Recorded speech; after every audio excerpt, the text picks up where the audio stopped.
In 1996, police in New York were sent 4 VHS tapes, dated 4 different consecutive days, for July of 1979. These tapes contain recordings of scientific experiments run on 12 human subjects by 2 experimenters, 1 blonde and 1 brunette. What the 10 officers who watched those tapes found shocked them, making 8 physically ill and resulting in the resignation of 4. When asked why she quit, one of those 4 grinned darkly and joked, "I did not sign up for this kind of sick shit." The tapes were promptly burned. Neither the sole survivor nor the laboratory could be identified, so no arrests were made. The following is a documentation of what the tapes contained. Tape 1 started simply. The blonde experimenter, wearing a surgical mask and sunglasses, he never removed these when on camera, explained the experiment in a gruff voice. They intended to replicate a psychological experiment from the 50s, in which mice were given a bar hooked up via a wire to a needle that was plunged into their skulls. When the bar was pressed, a slight shock was sent to the nucleus accumbens, stimulating the pleasure center. The only difference, of course, was that they intended to perform the experiment on a human scale. They had 4 slightly different trials in store for 3 subjects each. After this explanation and a tour of the testing room, including the 30-centimeter needle that was to be inserted into the subject's brains, the brown-haired researcher brought in the first test subject, a young man whose name was actually announced on camera but was withheld in the transcription process. He inserted the needle into subject 1's head. The area was numbed by gel to minimize pain. However, he made a mistake. The needle was pushed too far. When the subject administered his own electric shock, it stimulated his autonomic system instead, causing a sharp increase in heartbeat to the point that the young man suffered an aneurysm.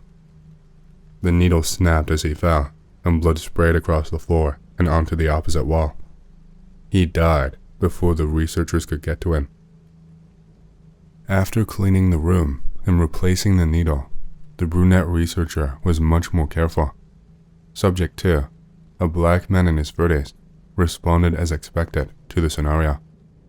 After 1 press, he experienced a wave of pleasure. The subject visually shuddered and proceeded to press it again and again and again. This continued for several hours. As with the mice in the original experiment, subject 2 ignored sleep, ignored food, and ignored sex.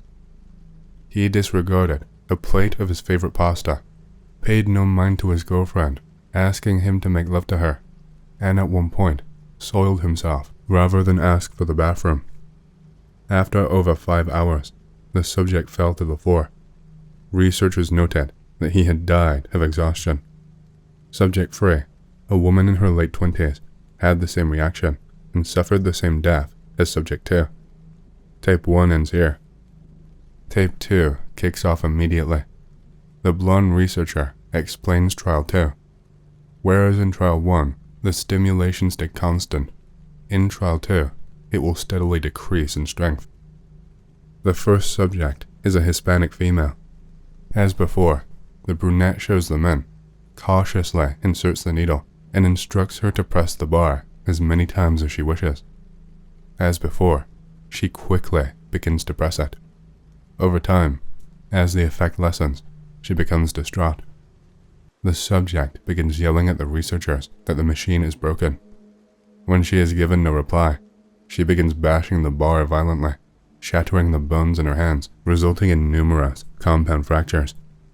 Her arms continue to flail against the bar, the sick cracking of her radius and ulna audible to the viewers of the recordings. Eventually, she passes out. Subject 5, another Hispanic female, responded similarly, even yelling in Portuguese at one point. Subject 6, a middle-aged Caucasian male, smashed his hands against the bar until the flesh broke. He forcibly tore his hands from his wrists with his teeth in frustration, and screamed that the researchers have to fix the fucking machine or else. He soon bled out. The blonde researcher revealed at the end that subjects 4 and 5 also bled to death after being removed from the testing room. Tape 2 then ends. Tape 3. Following the established pattern, documented all of trial 3. The blonde again explained the experiment. Once again, the charge would change over time, but this time, it would start weak and grow steadily stronger. Trial 3 was perhaps the most precise trial. Of the 3 subjects, a white male, a black female, and an Asian male, all gave almost exactly the same reaction.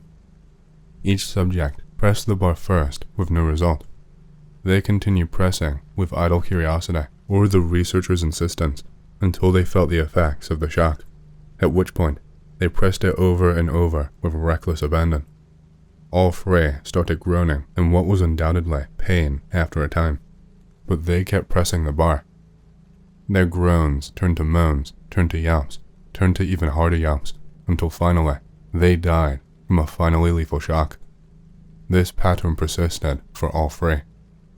The only break to the pattern was Subject 9, who, after the final press that would be the one to kill him, stared at the camera recording his test and laughed manically for 3 straight minutes until his body finally gave out. The blonde noted a scent like cooked ham in the test area. Tape 3 ends here. It is worth noting that one of the 10 officers watching the tapes had to leave to puke. He left just in time. Tape 4 was the most horrific of them all.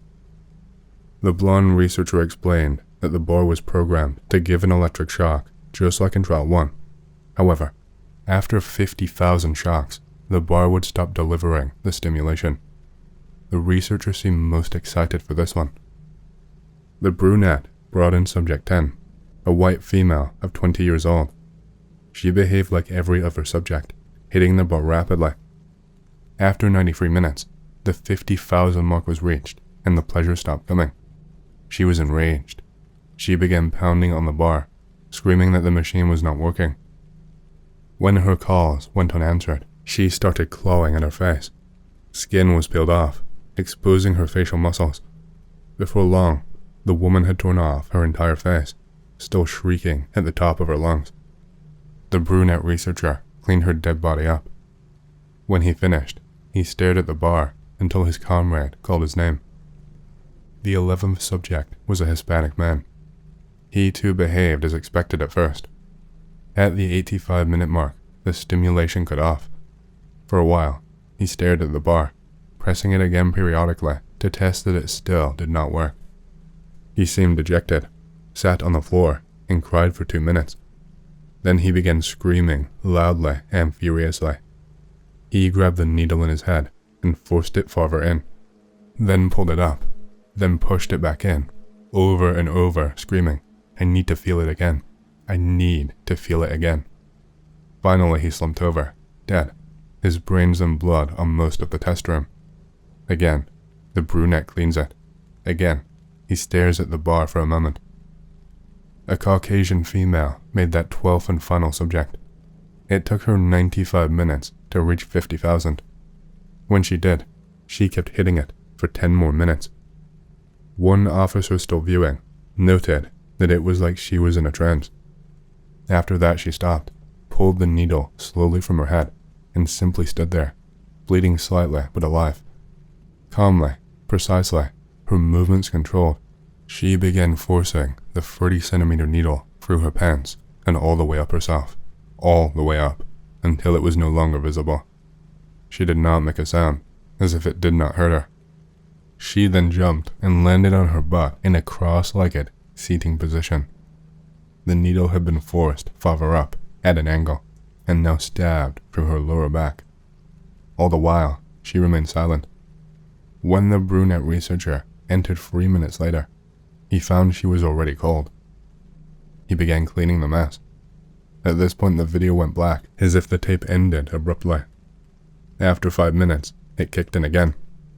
The brunette researcher is in the test room, now clean again.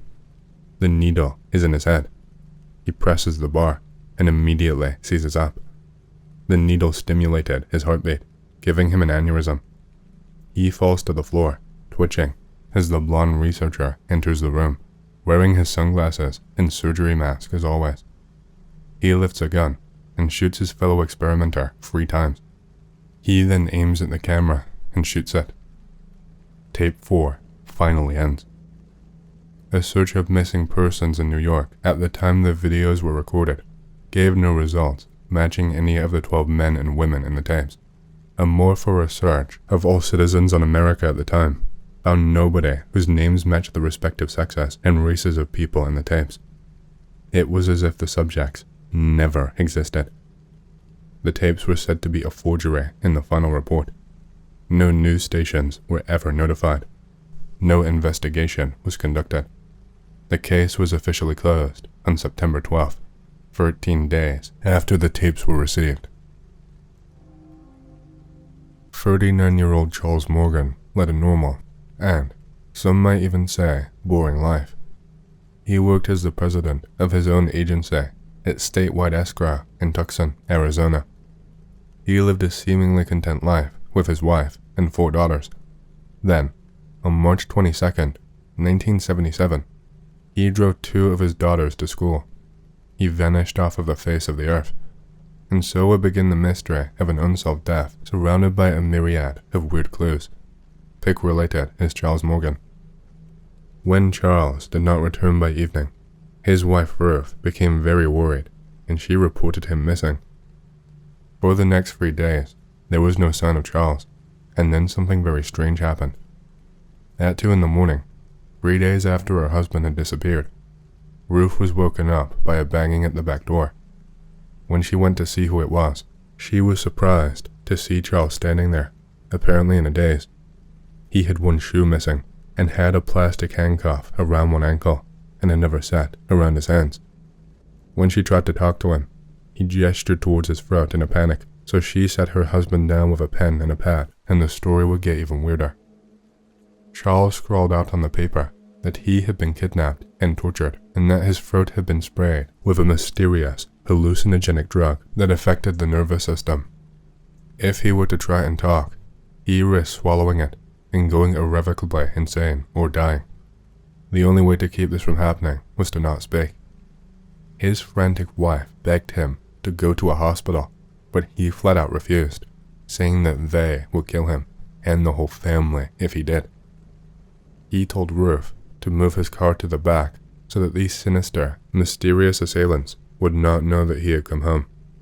Ruth did as she was told, and for the next few days, she took care of Charles, nursing him back to health.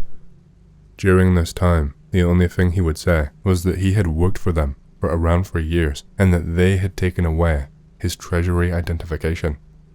He implied that he was working for the federal government as an agent, combating organized crime, although details were murky. When Ruth asked for more information, he told her that the less she knew, the better, and that was that. Charles slowly regained his ability to speak, but he refused to talk to his family about what had happened. At the same time, he became very paranoid, constantly checking outside and growing a thicker beard in order to change his appearance. He took to wearing a bulletproof vest at all times.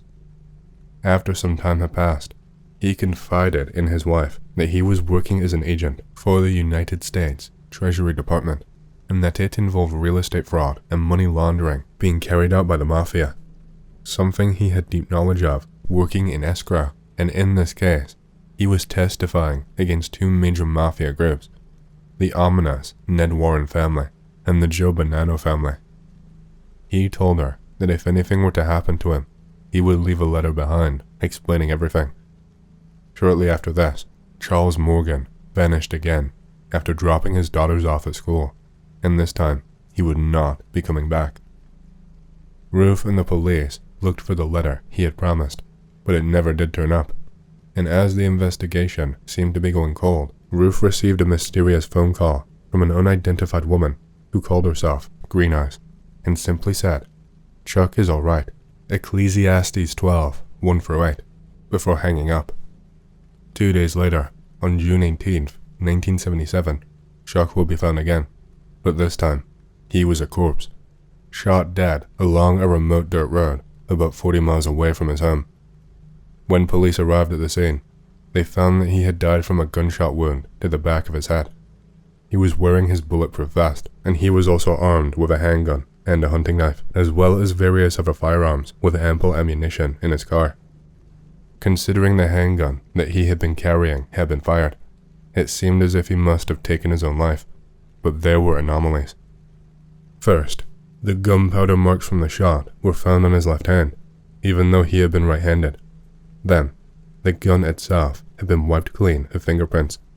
In fact, the whole car had been totally wiped, despite Morgan not wearing gloves. How would he be able to wipe clean the weapon and scene after shooting himself in the head? And why would he shoot himself in the back of the head anyway? Also found in the back seat was one of Morgan's teeth, wrapped in a white handkerchief, as well as a pair of sunglasses that did not belong to him in the front passenger seat. Other strange clues were a map that he had drawn by hand, which led to the spot where he had died, and a $2 bill clipped to the inside of his underwear. On this bill were found A. Some references to Freemasonry, B. 7 Spanish names: Acevedo, Bejarano, Cayedo, Duarte, Encinas, Fuente, and Gardias, and C. The words Ecclesiastes 12:1-8. The bill also had written on the back the names of the signers of the Declaration of Independence, numbered 1-7, and a map leading to the towns of Robles Junction and Salacide. What did any of this mean? No one knew. Unbelievably, despite all of this, the police were eager to embrace the explanation that he took his own life and sweep it all away. Pick related, the bill found on Charles Morgan's body. Not long after the body was found, the woman calling herself Green Eyes made another call, this time directly to the police. She claimed that shortly before the death that she had met with Charles at a local motel. He had shown her a briefcase stuffed with money and claimed that it was to buy out a hit that had been placed on him by the mob. According to her, Charles had driven out into the desert with the money to meet with the hitman and buy him off, but instead, the hitman had killed him and taken the money. Then, Ruth would have her own odd experience. 2 men, claiming to be FBI agents, came to her house and tore it apart, looking for something they don't seem to have been able to find. In the face of this, authorities ruled that Charles Morgan had taken his own life, stating that there was no hard evidence that the mysterious woman's story was true and no evidence of foul play. The case was picked up by investigative journalist Don Devereux, who says that he uncovered evidence that Morgan had indeed testified in a secret state investigation against the mafia, but when he contacted the FBI for more information, they claimed they did not even know who Morgan was. Devereux would say this about the case: "I made a Freedom of Information Act request to the FBI, and they claim never to have heard of Mr. Morgan, despite the fact that they obviously opened an investigation, and despite the fact the FBI interviewed Mr. Morgan's attorney. They were all over this thing like a blanket for a while, but now they've never heard of the guy. He never existed. No card, no file, no nothing." Devereux's investigation would also lead him to a man named Danny Casolaro, who agreed to share secret information on what Morgan may have been up to. But before this meeting took place, Casolaro was found dead in a motel room from 12 slashes to the wrist. The police said he took his own life. Someone also did not seem to like the reporter snooping around. A man named Doug Johnston, who happened to work right across the street from Devereux, was found shot dead in his car, which just happened to be the same make and model as Devereux's, leading the reporter to suspect that he himself had been the actual target. Here are some of Devereux's thoughts on the case. "I've never seen, in all my years as a journalist, a fellow take himself out in the desert, wearing a bulletproof vest, and shoot himself in the back of the head. There is a great likelihood that Mr. Morgan was, in fact, doing something with the government. I think somebody blew his cover, and he got killed. He was around the edges of a couple of very large, organized crime groups in Arizona at that time. It was very easy to get in over your head, and I suspect that over the years, Mr. Morgan was in that kind of situation. He was a straight businessman that probably got a little too close to the flame. I think the $2 bill provided the basis for some kind of a code. What seemed to be missing, however, was the document that the $2 bill would unlock. If he was quietly providing assistance to the US government and monitoring the activities of one or more major organized crime families, then he was not a villain. He was a good guy, and they need to know that. What happened to Charles Morgan? What is the meaning of all the clues surrounding his death? Who was Green Eyes, and what part did she have to play? Was Morgan killed by sinister forces? And if so, why? Why did the FBI deny any knowledge of this case, and was someone out to get the one who was investigating it all? What was the meaning of the note on that $2 bill? It is a bafflingly strange case, permeated by dark conspiracies and cover-ups, and we may never know for sure. In the meantime, it is officially listed that Charles Morgan took his own life. Not a security guard. First job at an old prep school in New England as an audio engineer. In the basement of a 1960s library, the whole building looked like the set from an old 60s science fiction building, sort of retro-futurism. Summertime, so place is empty. Work in basement. Huge underground auditorium with stadium seating. Plastic swivel chairs attached to long curving tables down to lecture podium at bottom. Rear projection movie screen behind it. Chairs squeaked loudly when moved on hinges. Whole system was automated with all control buttons and switches, no computers. I was in a V-room in top corner of auditorium called Loeb Auditorium, set in the wall like a security room. One wall all glass. One door had view of entire auditorium. Second interior room studio behind another glass wall. Only door to outer office. In first room had turntable and big monitor speakers. Would play Bach records while I worked. Interior studio had cassette tape copying machines. I would speed copy language tapes, 10 at a time, and maintain the machines. Easy job. Got to sit around and listen to music. 1980s, so no internet. Lights on in studio, dark in auditorium. Hear squeaking sound and thumping. Sound of someone flipping a chair out and it hitting the table in auditorium. Pitch black in auditorium. Light switches on the other side. I am locked in an empty library basement, so I lock the studio door and shut off the music. Squeak, thump. Peer out the glass, can't see shit. Someone is messing with me. Movie screen lights up. Automated projector turns on behind the screen, just a square of light. See one of the stadium seats, pull back on the attached swing arm, turn and squeak loudly, then thump back into place. Seat next to it does the same, like someone is walking along, hitting each seat with their hand. Nobody is there. Each seat along the row gets hit, spins, lets out a squeak, and thumps back. Squeak thump, squeak thump, squeak thump, and then another squeak and thump, all the way to the bottom of the auditorium. Each chair gets spun. Power goes out. The movie screen goes dark. Lights and machines stop in my studio. I lock the studio door in the dark and back into the recording studio and close that door too. Trying to see out, can only see red exit signs glowing.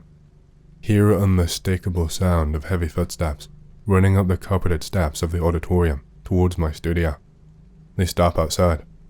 Remember flashlight there for when repairs need to be made, cleaning tape pads, etc. Grab it and turn it on. Shine it out of the big glass window. Weak light. Can't see anyone outside. Bang. Something hits the glass pane. The whole thing booms like a drum. Still nothing there. Just about shit myself. Bang, bang, bang. Glass pane is shaking like it's going to break, then stops. A short while later, hear the chairs squeaking and hitting the tables again. Wait until the sound reaches the bottom again and unlock the door and run to the exit. Thumping footsteps back up the stairs behind me, push the bar on the door. It opens. I run out and I try to push it shut against the pneumatic closer. Too slow. Door clicks closed as something hits it from behind. I manage to get the master key out and get it in the lock and turn it. Doors shaking like someone is throwing their body against it. Shitty lock and doors are pushed out and fall back. Looking, an emergency exit is behind me in a stairwell, and I run outside and lock the door. Run to my car and just jump in and lock it. No more sounds. Nobody around, so I drive home. Found out later, some student had jumped from the top of the atrium in the library to the bottom floor and died. Years later, I saw in the school newsletter they demolished the library and built dorms. Kind of a shame. Besides the ghost, the old library was full of cool, liminal spaces. Been lurking for a while. Thought I may as well share my story. It's going to be crappy and type fast. I get a bad feeling in my gut whenever I talk about it or share the story. Any guesses about what the hell happened would be cool too. Earliest memory of strange stuff from when I was about 3. Be me. Live with mom and dad in an apartment complex. Also woke up really early in the morning for some reason, like 5 or 6. Always felt really spooked when I woke up for some reason. Ran to the only place I felt safe every time I woke up or got the spooks. My safe place was the back corner of the couch in the living room. From there, I had a clear view of the hallway, dining room, and part of the kitchen. Would sometimes see lengthy, shadowy figures walk from one room to another across the hall. That went on until I was about 5, then it got worse. One time I woke up about 2 or 3 in the morning, floating above my bed, with my head and lower legs limp. Get dropped on bed, didn't bounce. Blankets get flung up from bottom of bed and tighten around me. Never saw anything in the room. Didn't call for parents, too scared. Struggled to go back to sleep. Be crying. Eventually go back to sleep. That shit and miscellaneous other spooky stuff happens randomly for about 3 years. We eventually move in with my grandparents. Me and my parents live in the basement. Everything is fine. Continue with happy childhood. Then one night, the floating above bed shit happens again. I see a horrifying, non-human face right in front of mine. I feel the warm breath coming out of its mouth. I scream for my mom. It moves its head downwards as if it's taking a nice big whiff of me. Fades into black towards back of the room. Mom rushes in, turns on light. Nothing there. Bawling my eyes out. Try to explain what happened. She thinks I had a nightmare. From that day forward, strange shit happened in the house. Things moving on their own, random knocking, footsteps upstairs when nobody's home. After about 5 or so years, things calmed down. Be 17. Moving with dad and stepmom. Parents got a divorce when I was 10. Everything is cool here. I'm 19 now. Every time I visit my grandparents' house, I refuse to go in my old room unless I absolutely have to. That room has some seriously bad vibes, along with most of the basement and the room directly above my old bedroom. Didn't see this firsthand, but it's a story I heard while down in Mexico City. My friend is a DJ.